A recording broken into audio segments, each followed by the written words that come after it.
Good afternoon. Will the Standing Committee on Legislative Affairs please come to order? Before the committee can proceed with the business before it, it must elect a chairperson. Are there any nominations? Mr. Martin? I'd like to nominate Mr. Mickelfield. Mr. Mickelfield has been nominated. Are there any other nominations? Seeing no other nominations, Mr. Mickelfield, will you please take the chair?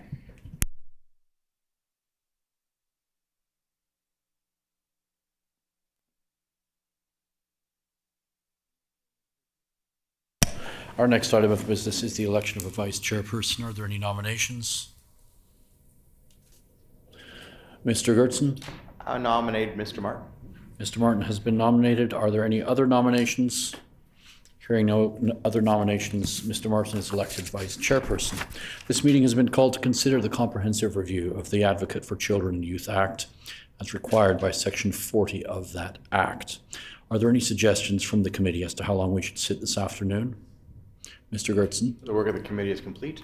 Till the work of the committee is complete. Is that agreed?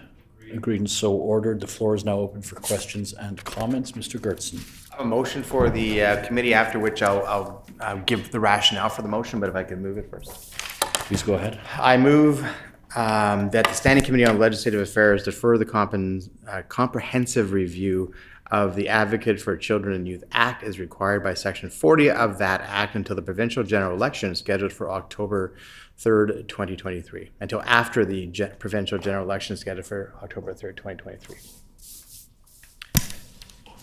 It has been moved by Mr. Gertzen that the Standing Committee on Legislative Affairs defer comprehensive review of the Advocate for Children and Youth Act as required by Section 40 of that Act until after the provincial general election scheduled for October 3rd, 2023. The motion is in order. Are there any questions, Mr. Gertzen? A comment, Mr. Chairperson. So we all know the importance of the Advocate for Children and Youth Act. That is why a review clause, I'm sure, was put into the Act because of its importance.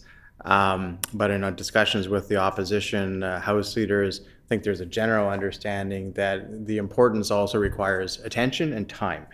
The reality is that this summer, many people's attention and time will be diverted because of an upcoming general election. And we don't want to do this in a rushed or an improper way. We want to give full consideration to the Act, and that's the reason for the motion by deferring it to after the general election.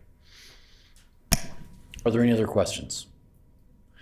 Ms. Fontaine. Just a comment as well, and as my colleague has said, I think that we are all on the same page as in respect of this motion, and also we have had those conversations with the office as well, with the Child and Youth Advocate, and she supports this as well. Are there any other questions? Seeing no further questions, shall the motion pass? The motion is accordingly passed. This concludes the business before the committee. Are there any further comments? The hour being 12:06. What is the will of the committee? Committee rise. Thank you, everybody.